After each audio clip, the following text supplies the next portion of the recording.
Hi, I'm William Howe and you're watching Sport and Icons.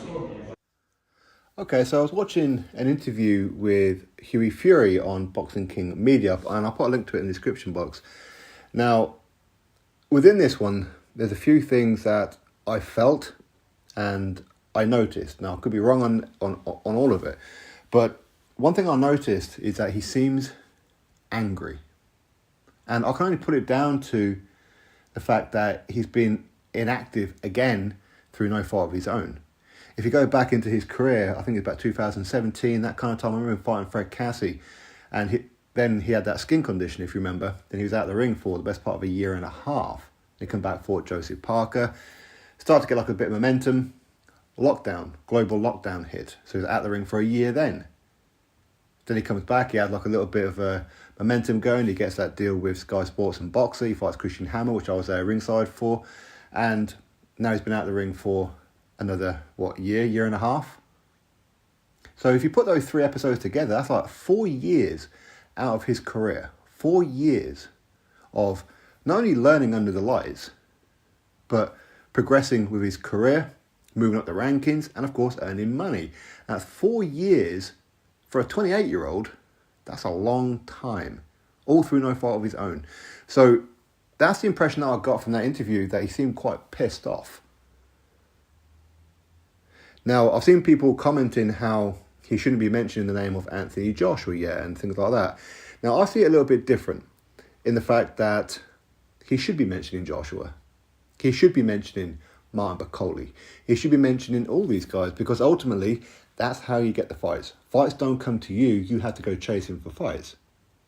And one thing that we can all agree on, regardless of who you think would win, that if Hughie Fury mentions Anthony Joshua, if Anthony Joshua responds and offers Hughie Fury the fight, Hughie's going to take it, unlike his cousin.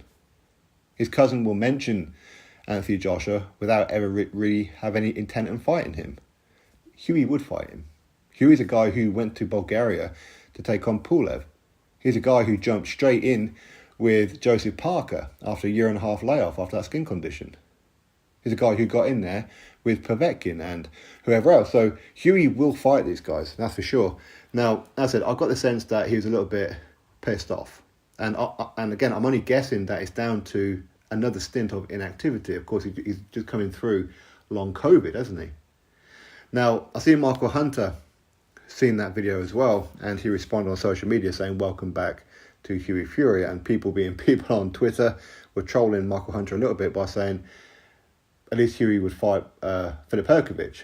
Michael Hunter says, well, he should come see me first. So Michael Hunter is looking to resurrect that fight with Hughie Fury, which wouldn't be a bad shout, considering that both of them have been out of the ring for pretty much the same amount of time. If not, maybe Michael Hunter's been out of the ring for a little bit longer, arguably. But personally, I'd like to see them both have a comeback fight first and then get back at it, because obviously these guys were meant to fight, about a year ago. And this was ordered by the WBA for the mandatory position for the regular title.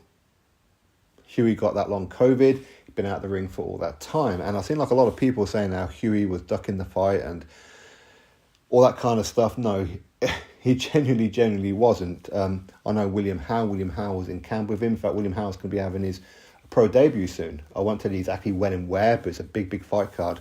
So I'll be doing an interview with William soon. But anyway, he's trained by Peter Fury now. So, of course, he was with Hughie in that particular camp. So this whole thing is legitimate, by the way. Not that I would have doubted it anyway. But one thing I did notice about his interview as well is that Hughie looks more bulky now. He does. He's filled out a bit. I think the fact that he's given his body time to rest has meant that he's filled out. We all go through it. When we hit certain ages, we start to fill out a little bit. Some more than others, unfortunately for me, right? But he looks more fuller now. Now, last time I seen Hughie was in Newcastle.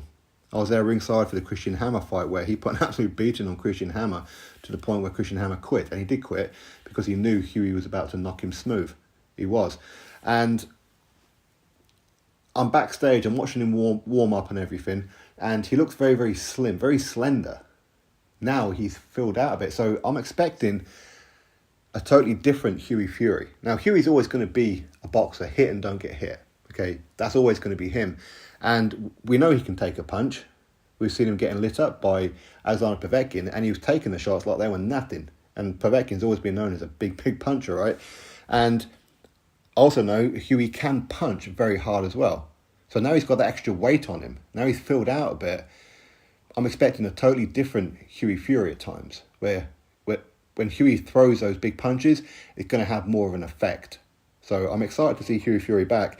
And I know people call me a bit of a fanboy of Hughie, but listen, at the end of the day, you like who you like. I like his style, I like how he fights, I like how he talks, all that kind of stuff. And he's one of these fighters where when you're mentioning people like Joe Joyce and Dillian White and Daniel Dubois and Joshua and Tyson Fury and whoever else from like the British scene, you should be mentioning Hughie Fury as well. But again, because he has had long periods of outside the ring, I understand why people forget that he's still about. Okay, again, only 28 years old. He's going to be 29 in, was it September, I think? Still very, very young, so he hasn't even reached his peak yet. He hasn't.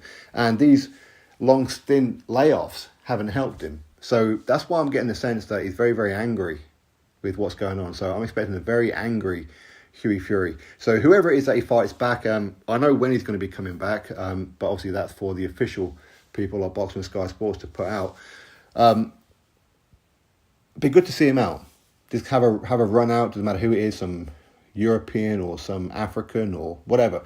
Just bring somebody in, have a run out for a few rounds, and then maybe resurrect that fight with Michael Hunter. Go get that Martin Bakole fight. Again, Martin Bakole is a Sky Sports boxer fighter. That should be a very simple, straightforward fight to make. I'd love to see that fight, and I would heavily pick Hughie Fury to win that fight. I would. A lot of you will disagree with me, but trust me, you're going to see a totally different Hughie Fury when he comes back, and I think pleasantly surprised as well. So anyway, it'd be good to see Hughie back. It will be good to see him back. As I said, I was getting the vibe that he was angry. Again, I'm only guessing that he was angry because he's just coming through another layoff where he's had his career paused, especially when he was about to get a big opportunity of becoming the WBA manager for the regular title, and through no fault of his own, that gets taken away from him, because obviously now he's totally dropped from the WBA rankings where he was flying high at one point. But I'd like to see him back, resurrect that fight with Michael Hunter. I'd certainly watch that. I'd certainly watch him fight Martin Bakole and whoever else. I would. So anyway, Hughie Fury is back. Official announcement for when and where soon. And I'll see you about getting Hughie and Peter on. All right, drop your thoughts below, click thumbs up, subscribe, and I'll catch you all on the next video.